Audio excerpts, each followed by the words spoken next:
Hello dear students, कैसे हैं सभी। First of all welcome on my channel science वाला। सो डियर स्टूडेंट्स, आज हम आपके लिए लेके आए हैं क्लास 9th केमिस्ट्री का चैप्टर एटम्स एंड मॉलिक्यूल्स का part second. In this part we are discuss about laws of chemical combinations and about the atoms and molecules concept. See, let's start. First of all, the chapter is starting from the Sir John Dalton. According to the Sir John Dalton, atom is the smallest part of matter. Sir जो John Dalton थे उन्होंने क्या prove किया, atom वो smallest unit या part है matter का जो इंडिविजिबल है, जिसे फर्दर डिवाइड नहीं कर सकते। First is law of chemical combinations. For the studying the results of the quantitative measurement of the many reactions, it observed that whenever the substance react, they follow the certain laws. These laws are called law of chemical combinations. अब हम जितने भी chemical quantitative analysis हैं उनको explain करने के लिए हमें कुछ लॉज दिए गए हैं, उन्हें में एक्सप्लेन करना है. So there are the 3 laws of chemical combination here, but we discuss only 2 which are in our syllabus. Law of chemical conservation of mass. Law of conservation of mass given by Antony von Lavoisier in 1789. It is proposed by Antony von Lavoisier. According to the law of conservation of mass, mass can neither be created nor be destroyed. This is a statement of law of conservation of mass. Mass can neither be created nor be destroyed. And one more statement is, during a chemical reaction, total mass of reactant is equal to total mass of product. Both are important. दोनों ही इसकी statement important है. अब chemical reaction जब भी होती है, total mass reactant का जो है वो इक्वल होता है प्रोडक्ट के, यानी जितना हमारा यूज हुआ है सब्सटेंस किसी भी केमिकल रिएक्शन में उतना ही प्रोड्यूस होगा, यानी उसका जो मास है यानी वेट है वो चेंज नहीं होगा. That means A plus B sum of reactant of masses is equal to A B is a product sum of mass of products. See some example. Carbon solid burn in presence of oxygen to give carbon dioxide gas. If C 12 gram of carbon is burned with a 32 gram of oxygen, total weight is 44 gram, then we obtain the 44 gram carbon dioxide as a result. That means total mass of reactant is equal to total mass of product. This is a law of conservation of mass. See the some questions which are basis on the law of conservation of mass from the NCERT. Nowadays law of conservation of mass is not valid. First question is 1.5 gram of ethane, C2H6 is called ethane, on complete combustion gives the 4.4 gram of carbon dioxide and 2.7 gram of water. 4.4 gram. First of all, we have a 1.5 gram, 4.4 gram carbon dioxide and 2.7 gram of water. Shows that the reaction obeys the law of conservation of mass. Find the weight of oxygen required for the combustion. See, combustion of ethane, C2H6 7 O2, C2H6O2, then CO2 plus water molecule plus heat. उसके बाद हम इसे balance करेंगे. 2 molecules of ethane plus 7 molecules of oxygen, 4 molecules of carbon dioxide plus 6 molecules of water plus heat. So हम देखेंगे 1.5 gram हमारे पास ethane थी, एक्स मॉलिक्यूल हमारे पास ऑक्सीजन हमें नहीं पता कितनी थी, 4.4 ग्राम हमारे पास क्या कार्बन डाइऑक्साइड थी, 2.7 gram. So we know that according to law of conservation of mass, mass of reactant और मास ऑफ प्रोडक्ट क्या होना चाहिए, इक्वल होना चाहिए. तो हमारे पास 1.5 plus X is equal to 4.4 plus 2.7. तो हमारे पास किसकी वैल्यू आ जाएगी, एक्स की वैल्यू, और एक्स हमारे पास क्या ऑक्सीजन है. Hence the oxygen gas required for combustion 1.5 gram. So we can say that it's can obey the law of conservation of mass. Total mass of reactant is equal to total mass of product. Second question. Sodium carbonate react with the acetic acid to form the sodium acetate and carbon dioxide and water. In an experiment, 5.3 gram of sodium carbonate react with the 6 gram of acetic acid to form the 8.2 gram of sodium acetate, 2.2 gram of carbon dioxide and 0.9 gram of water. Show that this example follow the law of conservation of mass in closed system. Closed system means अपन ने जो सारा system में close कर रखा है, कोई gas बाहर नहीं जा रही है. In the above experiment, reaction is given as sodium carbonate plus acetic acid gives sodium acetate, carbon dioxide and water. Sodium carbonate Na2CO3, acetic acid C3COOH, sodium acetate CH3COONA, carbon dioxide CO2, water H2O. 5.3 ग्राम, 6 ग्राम, 8.2 ग्राम, 2.2 ग्राम. अब हम check करेंगे कि reactant का total mass और mass of product total equal है नहीं.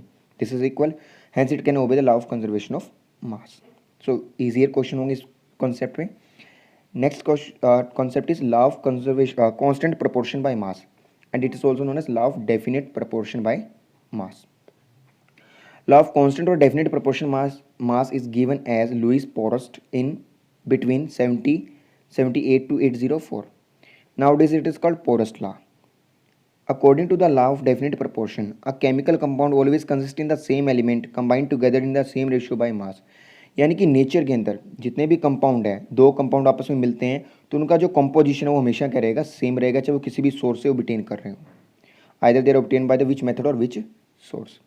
Like oxygen और hydrogen हमेशा सेम रेशियो में ही जुड़ेंगे, चाहे वो किसी भी सोर्स से ऑब्टेन हो रही है। बता रहा है हमें law of conservation of law of definite proportion or fixed proportion by mass.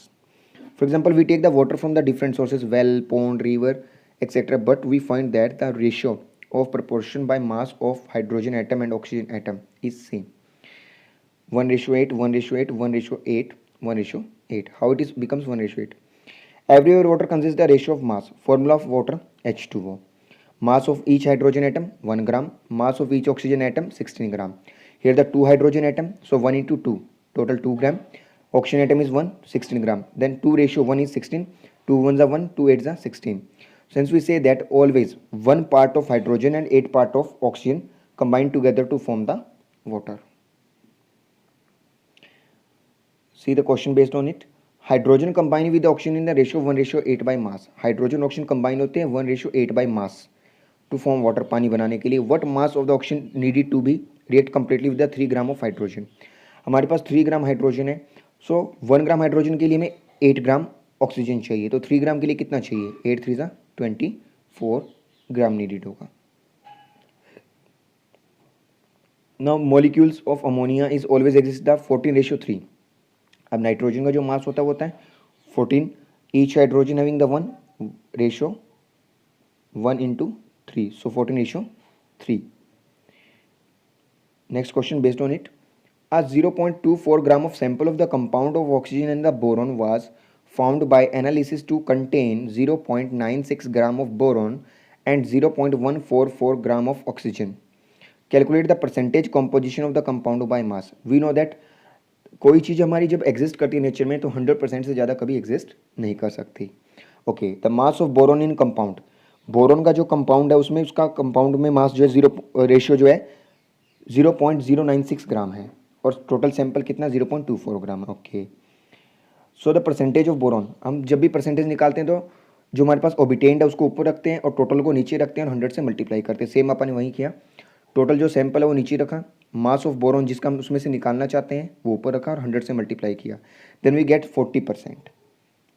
And the composition of boron in the compound is 40%. Second, mass of oxygen in compound निकालना है तो सिमिलर वे में हम ऑक्सीजन का भी निकाल देंगे.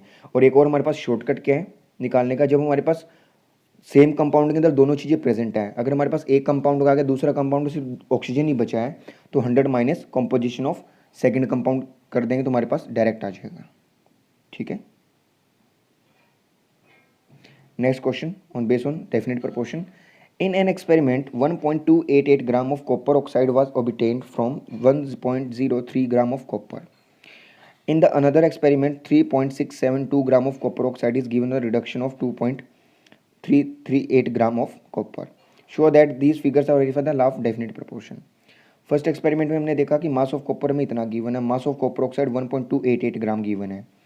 हम जानते हैं कॉपर ऑक्सीजन से रिएक्शन करेगा तो कॉपर ऑक्साइड बनाएगा, तो हमारे पास ऑक्सीजन की परसेंटेज आप पहले यहाँ से निकालेंगे law of conservation of mass से.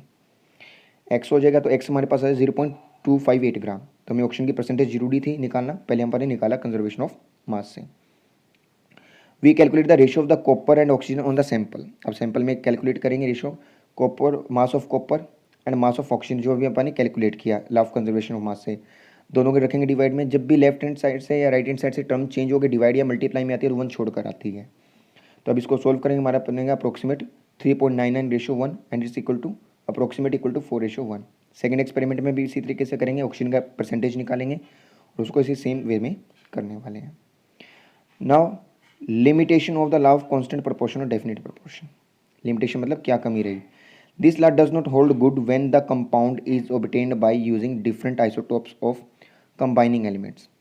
ये जो आइसोटोप्स बन रहे थे उन पे अप्लाई नहीं हो रहा था. First of all what are the isotopes. Isotopes are the those species having the same atomic number but different mass numbers. Isotopes of hydrogen 3 isotope exist करते हैं. फर्स्ट है प्रोटियम, दूसरा है ड्यूटेरियम, थर्ड है ट्रिटियम. अब इसमें देखिए protium में 1:8 आ रहा था, ड्यूटेरियम में 1:16, 6:16, हालांकि तीनों ही हाइड्रोजन है, केमिकल प्रॉपर्टीज सेम है, फिजिकल प्रॉपर्टीज इनकी डिफरेंट है, इसलिए इसे प्रूव नहीं कर पा रहा था। I hope this part concept is clear. आपको ये सारा कॉन्सेप्ट समझ आया होगा, दोनों लाज आपको जरूर से समझ आए होंगे।